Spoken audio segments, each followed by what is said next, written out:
નમસ્કાર, આપ જોઈ રહ્યા છો મંતવ્ય ન્યૂઝ અને સૌરાષ્ટ્ર ટુ સુરત સાથે હું છું આપની સાથે નંદની। સમાચારોની શરૂઆત કરીશું જેમાં ભાવનગરના મહુવા શહેરના મધ્યમાં આવેલ બગીચા ચોક પાસે વરસાદી પાણી ભરાતા તળાવ જેવા દ્રશ્યો સામે આવ્યા છે। શહેરની મધ્યમાં જ વરસાદી પાણી ભરાતા વિદ્યાર્થીઓને સ્કૂલે જવામાં ભારે હાલાકી પડી રહી છે। નગરપાલિકા વિસ્તારમાં જ આવેલા શાળાઓ નજીક પાણી ભરાતા વિદ્યાર્થીઓમાં રોષ જોવા મળ્યો છે। સાથે જ અહીંયા કેટલાક ગામના લોકો પણ અવરજવર કરતા હોય છે, જેથી રાહદારીઓ પણ રોષ જોવા મળી રહ્યો છે। ત્યારે નગરપાલિકાના પૂર્વ પ્રમુખે પણ તંત્રની બેદરકારી છે તેવું સ્વીકાર્યું છે। ત્યારે શું તંત્ર આ પાણીના નિકાલ માટે કોઈ કાર્યવાહી કરશે કે કેમ તે હવે જોવાનું રહેશે। અત્યારે પાણીમાં પસાર થઈ રહી છો તું તને કેવું લાગી રહ્યું છે? તું સ્કૂલેથી આવો છો તો પગ ખરાબ થાય ને ન સારું લાગે, કપડા ખરાબ થાય, પાણી નો રે, રોડ રસ્તા સારા થવા જોઈએ। ટ્રાફિકની સમસ્યા છે। આ છોકરાઓ કેમ આમાં જાય પાણીમાં? નિશાળ સ્કૂલ છે, પોલીસ સ્ટેશનની સામે, નિશાળની સામે કાયમ આવી રીતના હેરાન પરેશાન થવું, નગરપાલિકા કાંઈ ધ્યાન નથી દેતી, બેદરકારી હાવ છે। આ ફરિયાદ ઘણા સમયથી છે। અમે અવારનવાર રજૂઆત પણ કરી છે તંત્રમાં, પણ અહીંયા પાણીનું ગટરની લાઈન એક તૂટેલી છે, એને હિસાબે પાણી અહીંયા ભરાય છે। પાણીનો આ નિહાર છે, પણ છતાં અહીંથી પાણી હાલતું નથી। ખરેખર આ નગરપાલિકાની કામગીરી કાગળ ઉપર હોય એવું નથી લાગી? પ્રી મોન્સૂન કામગીરી તો થઈ હોય, પરંતુ આ વરસાદ વધારે પડ્યો છે એટલે કદાચ કચરો ભરાઈ ગયો હોય, પણ ફરીવાર તેને સાફ કરવો પડે। મહુવા શહેરના જે બગીચા ચોક તરીકે ઓળખાતો જે વિસ્તાર છે તે બાજુમાં જ અનેક કન્યા વિદ્યાલયો આવી છે, શાળાઓ આવી છે। ત્યારે હું તમને દ્રશ્યોમાં બતાવવાની કોશિશ કરી રહ્યો છે। જે બાળકીઓ છે, જે વિદ્યાર્થીઓ છે, તેને પાણીની અંદર જ ચાલીને જવાનો વારો આવી રહ્યો છે। આમ ગુજરાત સરકાર અત્યારે સફાઈ અભિયાનની ઝુંબેશ ચલાવી રહી છે, ત્યારે કાંઈક ને કાંઈક આ દ્રશ્યો તમને સામે મંતવ્ય ન્યૂઝની ટીવી સ્ક્રીન ઉપર જોવા મળી રહ્યા છે। તે બાળકીઓને જે વિદ્યાર્થીઓ છે તેને પાણીના પ્રવાહની અંદર ચાલીને જ જવાનો વારો આવી ચૂક્યો છે। ત્યારે નગરપાલિકાની ઘોર બેદરકારી હોય તેવું સામે આવી રહ્યું છે। ત્યારે ચોક્કસ પ્રમાણે કહી શકાય કે આમ મહુવાની જે મહુવા નગરપાલિકાની પ્રી મોન્સૂન કામગીરી છે તે માત્ર ને માત્ર કાગળ ઉપર જ હોય તેવું સામે આવી રહ્યું છે। અત્યારે જો કે અત્યારે મહુવા નગરપાલિકા સુપરસીડ જાહેર થઈ ચૂકી છે, ત્યારે વહીવટી તંત્ર પાસે જે ભાવનગર કલેક્ટર પાસે છે તેનો તાજ છે, તેને લઈને પણ અત્યારે હજી સુધીમાં તંત્ર દ્વારા કોઈ પણ પ્રકારની કામગીરી કરવામાં નથી આવી। ત્યારે ચોક્કસ પ્રમાણે કહી શકાય કે આ વિસ્તારની અંદર વરસાદ વરસી જાય ત્યારબાદ 8 દિવસ સુધી અહીંનો પાણીનો નિકાલ થવા નથી પામતો। કેમેરામેન હિંમત મકવાણા સાથે હર્ષદ દસાડિયા, મંતવ્ય ન્યૂઝ, મહુવા। સુરતના પલસાણામાં જોડવા મિલમાં ડ્રમ ફાટવાની ઘટના બની છે। સંતોષ ટેક્સટાઇલ મિલમાં ઘટનાને પગલે ફાયર તેમજ 108 અને પોલીસ પહોંચી ગઈ હતી। અનેક કામદારોને ગંભીર ઈજા પહોંચી હોવાની આશંકા સેવાઈ રહી છે। ઈજાગ્રસ્ત કામદારોને હોસ્પિટલમાં ખસેડવામાં આવ્યા છે। પતરાનો શેડ તોડી કામદારોને બહાર કાઢવાની તજવીજ હાથ ધરાઈ છે। આગ ભભૂકી ઉઠતા ફરીથી ફાયર વિભાગે પાણીનો મારો શરૂ કર્યો છે। ડ્રમ ફાટવાની ઘટનાને પગલે 15 જેટલા કામદારો ઈજાગ્રસ્ત થયા છે। ઈજાગ્રસ્ત કામદારોને અલગ અલગ હોસ્પિટલમાં ખસેડવામાં આવ્યા છે। 2 કામદારોના મોત અને 2ની હાલત ગંભીર છે।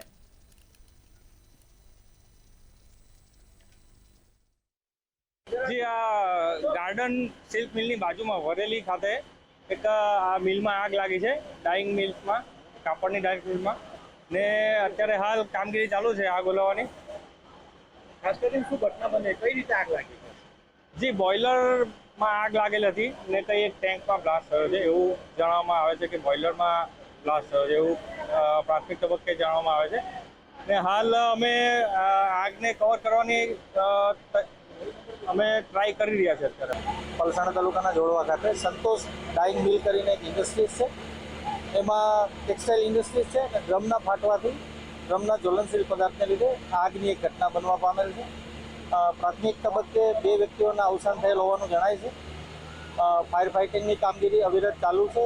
સુરત મહાનગરપાલિકા બારડોલી ફાયર ફાઇટર એ સતત ચાલુ છે। અંદર સુધી પ્રિમાઇસીસની અંદર સુધી આપણને હજી સુધી એક્સેસ મળેલ નથી, પણ જેમ આપણે ફાયર ફાઇટિંગ કરશું એટલે અંદર જઈને આપણે વધારે એસેસમેન્ટ કરી શકીશું। સુરતના રાજણ પાટિયામાં બંગલામાં આગ લાગ્યાની ઘટના સામે આવી છે. વૃદ્ધ દંપતી જીવ બચાવવા બાલ્કનીમાં દોડ્યા હતા અને બનાવની જાણ થતાં ફાયરની ટીમ ઘટના સ્થળે પહોંચી હતી. ફાયરની એક ટીમે આગ પર કાબુ મેળવવાનો પ્રયાસ કર્યો, ત્યારે બીજી ટીમે સીડીની મદદથી વૃદ્ધોને નીચે ઉતાર્યા હતા. બંગલામાં એસી ચાલુ રહી જતા આગ લાગ્યું હોવાનું સામે આવ્યું છે.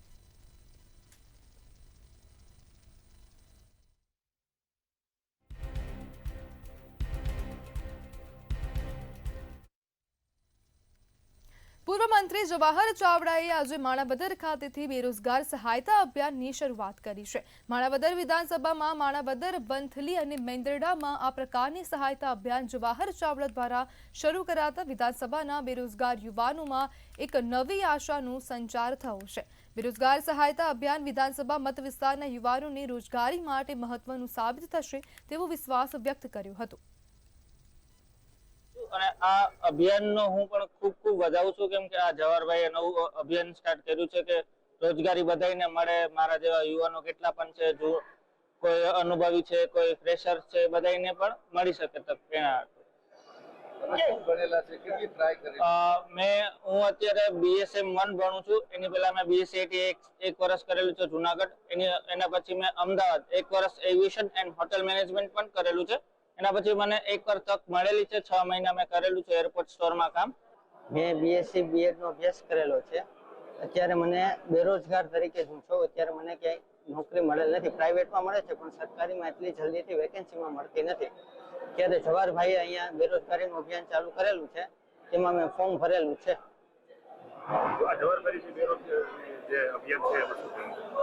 એમાં મેં ફોર્મ ભરેલું છે. હવે નોકરી મળી જાય તો તે પ્રમાણે. આજનો મારો પહેલો દિવસ છે રોજગાર સહાયતા અભિયાન હેઠળનો. આમ તો એનો પાર્ટ 2 પ્રોજેક્ટ હોઈ શકે. પહેલો પ્રોજેક્ટ વિચારનો હતો. આજે રૂબરૂ બધાને મળવા નીકળો છું. જરૂરિયાત શું છે અત્યારના યુવાનની, એક દીકરીની, એક દીકરાની? રોજગારી લક્ષી યોજનાઓ સરકારની કોઈ ચાલતી હોય છે, પોતાને પ્રાઇવેટ કોઈની હોય છે, કોન્ટ્રાક્ટ બેઝની હોય છે. એની ડિમાન્ડ પોતાની એક બાળકને એક કામ માટે શું હોઈ શકે છે, તેનો મૂળ સ્ટડી ચાલુ છે. અને મારું ગ્રેજ્યુએશન લાસ્ટ યર કમ્પ્લીટ થયેલ છે અને MSW રનિંગ સ્ટુડન્ટ છું હું. અને આજે ફોર્મ ભરાવેલો છે એથી મને એવી આશા છે કે આગળ છે ને મારે સ્ટડીઝમાં, મારા અભ્યાસમાં મને એના માટે ખૂબ જ હેલ્પ મળશે. અને કદાચ કે જે કેવી પ્રશ્ન છે કે અટાણે રોજગારી અંતર્ગતના એ આ ફોર્મથી, આ યોજનાથી સોલ્વ થઈ શકશે.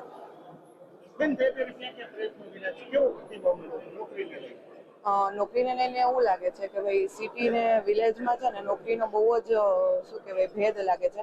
ટ્રાય કરીએ, માન કરીને પરીક્ષા આપીએ, રેલવેની ગમે એવાની કે SSC અધર એક્ઝામ, તો પેપર લીક થઈ જાય છે આ સરકારના. તો આ સરકારને અમે કહેવા માંગીએ છીએ કે વિદ્યાર્થી અરે તમે આવું કરો. અને આ જવાહરભાઈ ચાવડાના પ્રોત્સાહનને અમે વધાવીએ છીએ. અને સાથે સાથે આ સરકાર પાસે જવાહરભાઈ ચાવડા માંગ કરે આ સરકાર પાસે વિદ્યાર્થીને, તો તે બાબત સારું. ગુજરાતમાં શારદીય નવરાત્રિની તૈયારીઓ ગુજરાતભરમાં ધૂમધામથી ચાલી રહી છે. આ દરમિયાન રાજકોટ જિલ્લા આંતરરાષ્ટ્રીય હિન્દુ પરિષદે રાજકોટ પોલીસ કમિશનર કચેરી ખાતે રજૂઆત કરી ડિસ્કો દાંડિયામાં વિધર્મીઓના પ્રવેશ પર પ્રતિબંધ મૂકવાની માંગણી કરી છે. સંગઠનના હોદ્દેદારો અને સ્વયંસેવકોએ જણાવ્યું કે નવરાત્રિના આયોજનોમાં વિધર્મીઓ સનાતની દીકરીઓને પ્રેમજાળમાં ફસાવી ધર્માંતરણ કરાવે છે. તેમણે દાવો કર્યો કે ડિસ્કો દાંડિયા જિહાદી માનસિકતા ધરાવતા લોકો માટે પ્લેટફોર્મ બની રહ્યા છે, જેનાથી દર વર્ષે અનેક દીકરીઓ જિહાદનો શિકાર બને છે. આથી વિધર્મીઓના પ્રવેશને નિષેધવાની માંગણી ઉઠી છે.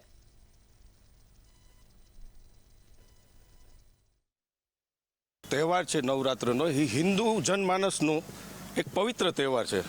આ તહેવારની અંદર વિધર્મીઓ પ્રવેશ કરે છે, જેનો અમે નિષેધ કરીએ કે વિધર્મીઓનું અહીંયા કામ નથી કાંઈ.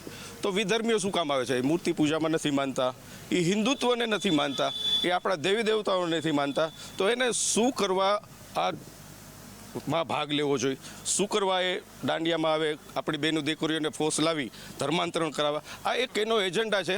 આ એજન્ડાને અમે વખોડીએ છીએ અને અમારું રાષ્ટ્રીય બજરંગ દળ એનો સખત વિરોધ કરે છે. રાજકોટના જેતલસર જંકશન ગામમાં પાણી માટે હોબાળો થવાનો મામલો સામે આવ્યો છે, જેમાં 15 દિવસ સુધી પીવાના પાણીનું વિતરણ ન થતા મહિલાઓએ ગ્રામ્ય પંચાયત કચેરીમાં હોબાળો કર્યો હતો, તેમજ મહિલાઓએ સરપંચ વિરુદ્ધ સૂત્રોચ્ચાર કરીને વિરોધ કર્યો હતો. પાણીનું તાત્કાલિક વિતરણ કરવામાં આવે તેવી સ્થાનિકોએ માંગ કરી હતી.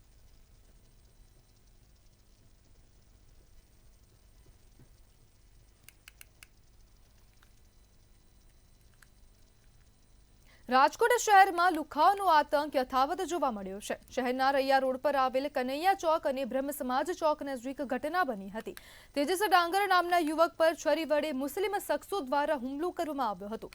તેજસ દ્વારા અન્ય યુવક અને તેની સાથે રહેલ અન્ય શખ્સને ગાળો બોલવાની ના પાડતા સાથળના ભાગે છરી મારવામાં આવી હતી. આ સાથે જ તેજસ નામના યુવકને ઈજા પહોંચતા સિવિલ હોસ્પિટલમાં દાખલ કરવામાં આવ્યો હતો. સમગ્ર ઘટનાના આહિર સમાજમાં પણ ઘેરા પ્રત્યાઘાત પડ્યા છે. ક્રાઇમ બ્રાન્ચ તેમજ ગાંધીગ્રામ પોલીસે મુખ્ય આરોપી જુનેદ સિકંદર અને 3 સગીરની ધરપકડ કરી કાર્યવાહી હાથ ધરી છે.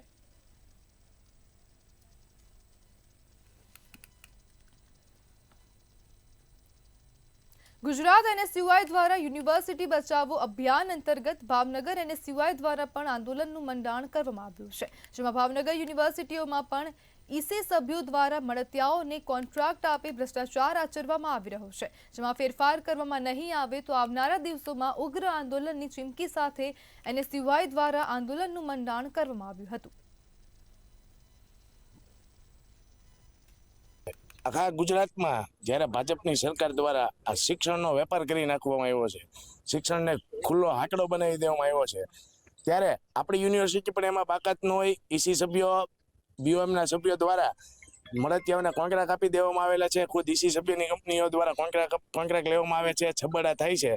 ત્યારે આજથી ગુજરાત એનએસયુઆઈ દ્વારા સમગ્ર ગુજરાતમાં યુનિવર્સિટીઓ બચાવો અભિયાન ડોક્ટર ઇન્દ્ર વિજયસિંહ ગોયલની સૂચનાથી શરૂ કરવામાં આવેલું છે. આ બાબતે આવનારા દિવસોમાં જો આ શિક્ષણ નીતિમાં યુનિવર્સિટીના કુલપતિઓ દ્વારા સુધારો કરવામાં નહીં આવે, આ કુલપતિને અનેકવાર રજૂઆત કરવામાં આવી. ભાવનગર શહેરના નારી ગામે કરોડો રૂપિયાના ખર્ચે અદ્યતન સુવિધા સાથેના અર્બન હેલ્થ સેન્ટરનું નિર્માણ કરવામાં આવેલ છે, પરંતુ 4 વર્ષ વીતવા છતાં એક જનરલ ડોક્ટર અને એક ગાયનેક ડોક્ટરથી ગાળું દોડાવાઈ રહ્યું છે. જનરેટરની સુવિધા ઉપલબ્ધ નહીં હોવાથી પ્રસૂતિ સમયે અનેકવાર લાઇટ ચાલી જવાના બનાવો બને છે, ત્યારે મોબાઈલ લાઇટના સહારે પ્રસૂતિ કરાવવા ડોક્ટરો મજબૂર બને છે. ત્યારે વહેલી તકે નારી આરોગ્ય કેન્દ્ર ખાતે ડોક્ટરોની પૂર્તતા કરવા સ્થાનિકોની માંગ છે. મેડિકલ ઓફિસરનું કહેવું છે કે મંજૂરી મળી ગઈ છે, તો આખરે ડોક્ટરોની ભરતી ક્યારે થશે એ સૌથી મોટો સવાલ છે. ભાવનગર મહાનગરપાલિકા દ્વારા ચિત્રાપુલસર નારી વોર્ડમાં આવેલા નારી વિસ્તારમાં અંદાજિત 5 કરોડના ખર્ચે આ અર્બન હેલ્થ સેન્ટર ઊભું કરવામાં આવેલું છે. એ ખૂબ જ સારી બાબત કહેવાય અને 4-5 વર્ષ પહેલા આનું નિર્માણ થયું છે, પરંતુ હાલમાં જે સુવિધા લોકોને મળવી જોઈએ, આટલા બધા અધધ ખર્ચના હિસાબે જે સુવિધા મળવી જોઈએ મળી રહી નથી. હાલમાં અહીં એક ગાયનેક અને 3 મેડિકલ ઓફિસર દ્વારા સંચાલન કરવામાં આવી રહ્યું છે, પરંતુ જે સુવિધા મળવી જોઈએ, દાખલા તરીકે અહીંયા પીડિયાટ્રિક બાળકોના ડોક્ટર નથી. અને આ હોસ્પિટલ બની ત્યારથી હું જોઉં છું, હોસ્પિટલ તો બહુ સારી બનાવી છે સરકારે, કરોડો રૂપિયાનો ખર્ચો કર્યો છે, બધી અદ્યતન સુવિધા આપી છે, મશીનરી મેકી છે, પણ સરકાર સ્ટાફ મેકવાનું ભૂલી ગયો એવું લાગે છે. આને કારણ કે આ જે પહેલા જગદીશ્વરાનંદ આશ્રમ હતું અહીંયા, અને ત્યારે જે હોસ્પિટલ હતી એમાં જે સુવિધા હતી એવી સુવિધા હજી આ હોસ્પિટલમાં ઉપલબ્ધ નથી. આપ જે નારી અમારા યુસીએસસી છે એમાં 3 મેડિકલ ઓફિસર, એક ગાયનેકોલોજિસ્ટ અને એક પીડિયાટ્રિશિયનના પોસ્ટ મંજૂર છે. એમાંથી 3 મેડિકલ ઓફિસર કાર્યરત છે.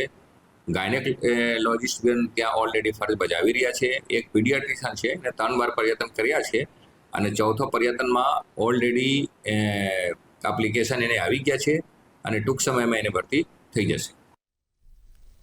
આણંદના આંકલાવ તાલુકામાં તાંત્રિક વિધિ માટે બાળકીનું અપહરણ કર્યા બાદ હત્યા નિપજાવી હોવાની ચોંકાવનારી ઘટના બની હતી. ત્યારે આ મામલે વિજ્ઞાન જાથાના ચેરમેન ડોક્ટર જયંત પંડ્યાનું નિવેદન સામે આવ્યું છે. તેમણે કહ્યું છે કે ઘટના ખૂબ જ ક્રૂર અને નિંદનીય છે. આરોપીઓને ત્વરિત સજા મળે તેવી અમારી માંગણી છે. એક તરફ દેશ અને દુનિયા અવકાશમાં સિદ્ધિ મેળવે છે, બીજી તરફ અંધશ્રદ્ધા નિર્દોષના ભોગ લઈ રહી છે.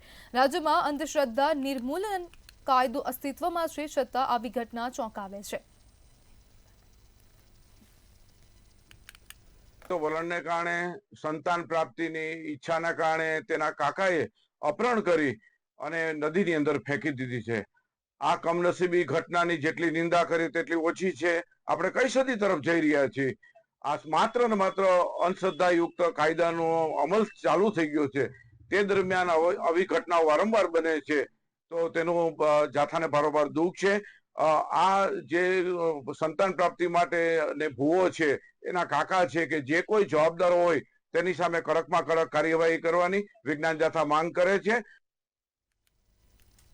બોટાદ એપીએમસી ખાતે નવી સિઝનના કપાસની હરાજીનો પ્રારંભ કરવામાં આવ્યો છે. કપાસની હરાજીના પ્રારંભે 20 કિલો કપાસના 2100 રૂપિયાના ભાવથી ખરીદી કરી મુહૂર્ત કરવામાં આવ્યું હતું. એપીએમસીના ચેરમેને કપાસની ખરીદીનો પ્રારંભ થતાં વેપારીઓ તેમજ ખેડૂતોને મોઢું મીઠું કરાવ્યું હતું. કપાસનો સારો ભાવ મળતા ખેડૂતોમાં ખુશીનો માહોલ જોવા મળ્યો છે. ત્યારે ચાલુ વર્ષે પણ કપાસની સારી આવક થવાની એપીએમસીના ચેરમેને આશા વ્યક્ત કરી છે.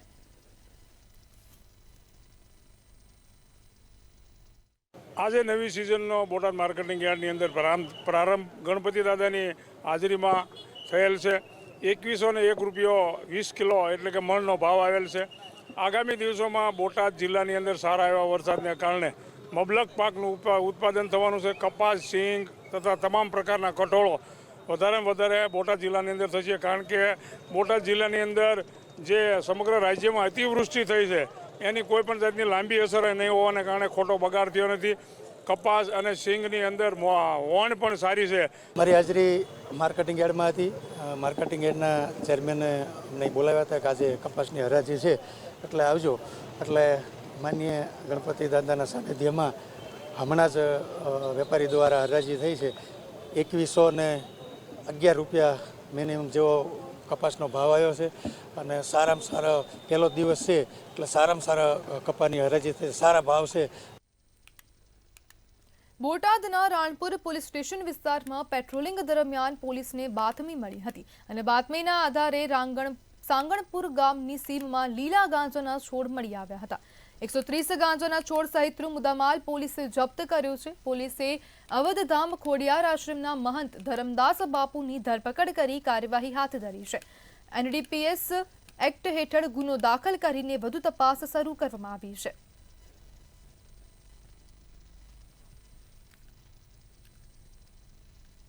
જામનગરના નાઘેડીમાં ગણેશ વિસર્જન સમયે દુર્ઘટના સર્જાઈ હતી. પોદાર સ્કૂલ નજીકના તળાવમાં ગણેશ વિસર્જન દરમિયાન એક જ પરિવારના 2 બાળકો સહિત 3 લોકો ડૂબ્યા હતા.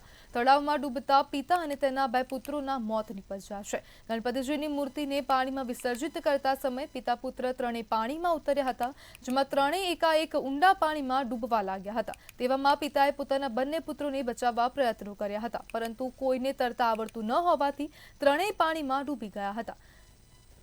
બનાવ અંગે જાણ થતાં પંચકોશી બી ડિવિઝન પોલીસ ઘટના સ્થળે પહોંચી હતી અને ત્રણેય મૃતદેહોને જામનગરની સરકારી જીજી હોસ્પિટલમાં પીએમ અર્થે ખસેડવામાં આવ્યા હતા. તે 3 લોકોના મોત થતાં પરિવારજનોમાં ભારે શોક ફેલાયો છે. મારા કાકાનો દીકરો પ્રિતેશ ગણેશ ઘરે બેસાડેલ તે વિસર્જન માટે નાગેરી કાલ ગયેલ પોતાના 2 પુત્રો સાથે ત્યાં વિસર્જન કરતા સમયે તેનો પગ સ્લીપ થતા અંદર ડૂબી જતા 2 સંતાન પણ સાથે ડૂબી ગયેલ છે. જામનગરના વાંકિયા ગામમાં પાણીની ઇલેક્ટ્રિક મોટરોની ચોરી કરતી ટોળકી ઝડપાયાનો મામલો સામે આવ્યો છે, જેમાં ગામના ખેડૂતોએ પાકમાં પિયત કરવા માટે પાણીની મોટરો રાખી હતી. અજાણ્યા શખ્સોએ થોડા દિવસ પહેલા મોટરોની ચોરી કરી હતી, જ્યારે સમગ્ર મામલે પોલીસે તપાસ હાથ ધરતા બાતમીના આધારે ટોળકીને ઝડપીને ₹4.28 લાખની કિંમતનો મુદ્દામાલ કબજે કર્યો હતો. અને ધ્રોલ પોલીસ સ્ટેશનના ડિસ્ટાફ અને લોકલ પોલીસ દ્વારા તેમજ પીઆઈ દ્વારા તેના ટેકનિકલ તેમજ હ્યુમન સોર્સિસ ઊભા કરી અને માહિતી મેળવતા ગઈકાલ રોજ એક ટ્રેક્ટરની ટોલીમાં 8 મોટરો લઈ વ્યક્તિઓ જાય છે તેવી બાતમી આધારે પ્રોપર ખારવા રોડ હેલીપેડની નજીકમાં ચેક કરતા આ 8 મોટરો અઠવાડિયા પહેલા ચોરી થયેલાની વિગત સામે આવતા તેમને આ ગુનાના કામે ધરપકડ કરવામાં આવેલ છે. રાજકોટના ધોરાજીમાં વન મહોત્સવની ઉજવણી કરવામાં આવી હતી, જેમાં એક વૃક્ષ માં કે નામ અંતર્ગત 76માં વન મહોત્સવનો કાર્યક્રમ યોજવામાં આવ્યો હતો। ત્યારે આ કાર્યક્રમમાં વિધાનસભાના નાયબ મુખ્ય દંડક જગદીશ મકવાણા ઉપસ્થિત રહ્યા હતા, તેમજ તેમણે લોકોને વૃક્ષો વાવવા અને એનું જતન કરવા અંગે ખાસ અપીલ કરી હતી। ત્યારે રાજકોટ જિલ્લાનું સમગ્ર વહીવટી તંત્ર અને સામાજિક વનીકરણ વિભાગ દ્વારા ખૂબ જહેમત ઉઠાવી અને આ જિલ્લા કક્ષાનો વન મહોત્સવ સારી રીતે સંપન્ન બનાવ્યો છે અને આજે અમારા સૌના વરદ હસ્તે અહીંથી વૃક્ષ રથનું પણ પ્રસ્થાન કરાવવામાં આવ્યું છે। આ મીડિયાના માધ્યમથી આપ સૌને હું એક અપીલ કરું છું, આપ પણ એક પેડ માં કે નામ એક વૃક્ષ ફરજિયાત વાવો અને એક ધર્મનું ઉત્તમ કાર્ય કરો। ધોરાજી આ વિસ્તારના વિધાનસભા વિસ્તારના તમામ નગરજનો નાગરિકોને અપીલ છે કે જે એક પેડ માં કે નામ આ જે અભિયાન ચાલી રહ્યું છે, અભિયાન 2 ચાલી રહ્યું છે, સમગ્ર દેશ ને વિશ્વમાં આ દિશામાં ખૂબ વૃક્ષારોપણનું કામ થઈ રહ્યું છે। તો એ દિશામાં આપ સૌ સહયોગ કરો અને સાથે સાથે વૃક્ષનું જતન પણ કરીએ, વૃક્ષ વાવીએ અને જતન કરીએ। સુરત એરપોર્ટ પર ખાણીપીણીના ઊંચા ભાવની ફરિયાદો બાદ ઉડાન યાત્રી કેફે શરૂ કરવાનો નિર્ણય લેવામાં આવ્યો છે। નાગરિક ઉડ્ડયન મંત્રાલય અને એરપોર્ટ ઓથોરિટીની પહેલ હેઠળ સુરત એરપોર્ટ પર ચેક ઇન એરિયામાં ઉડાન યાત્રી કેફે ટૂંક સમયમાં શરૂ થશે। અહીંયા ચા, પાણી, કોફી, સમોસા અને મીઠાઈ 10 થી 20 રૂપિયામાં મળશે। કોલકાતા, અમદાવાદ, ચેન્નઈ જેવા એરપોર્ટ પર આ કેફે સફળતાપૂર્વક ચાલે છે। આ સુવિધા ખાસ કરીને વહેલી સવારે અને મોડી રાત્રે મુસાફરી કરતા પ્રવાસીઓ માટે ઉપયોગી રહેશે।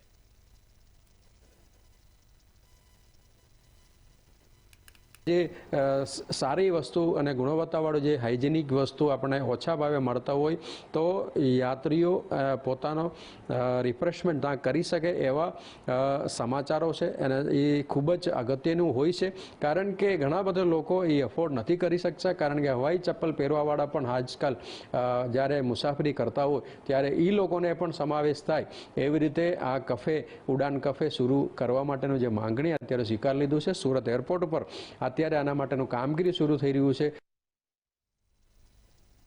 ગીર સોમનાથ જિલ્લાના કોડીનાર તાલુકામાં મગફળી, સોયાબીનની ટેકાના ભાવે ખરીદી માટે ઓનલાઈન રજીસ્ટ્રેશન કરવા માટે ખેડૂતોની ગત રાત્રિથી લાંબી લાઈનો લાગી।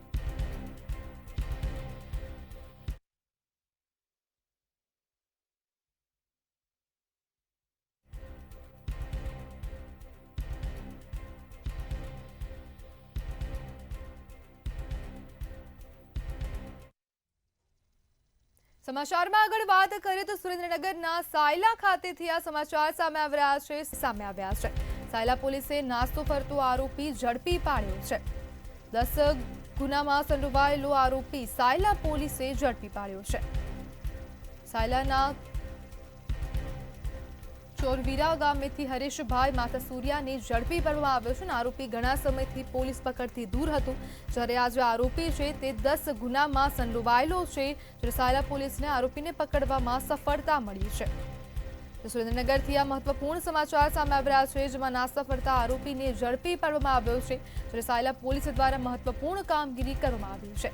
10 ગુનામાં આ આરોપી સંડોવાયેલો હતો અને છેલ્લા ઘણા સમયથી પોલીસ પકડથી દૂર હતું, ત્યારે આજે આરોપી છે હરેશભાઈ માથાસુરિયા, જે સાયલાના ચોરવાડ ગામ ખાતેથી તેને ઝડપી પાડવામાં આવ્યો છે। ત્યારે આરોપી ઘણા સમયથી પોલીસ પકડથી દૂર હતું અને પોલીસ દ્વારા હવે મહત્વપૂર્ણ કામગીરી કરવામાં આવી અને તેને પકડવામાં સફળતા મળી। તો સૌરાષ્ટ્ર ટુ સુરતમાં હાલ બસ આટલું જ। હવે જુઓ સીધો સંવાદ મારા સહયોગી રોનક સાથે।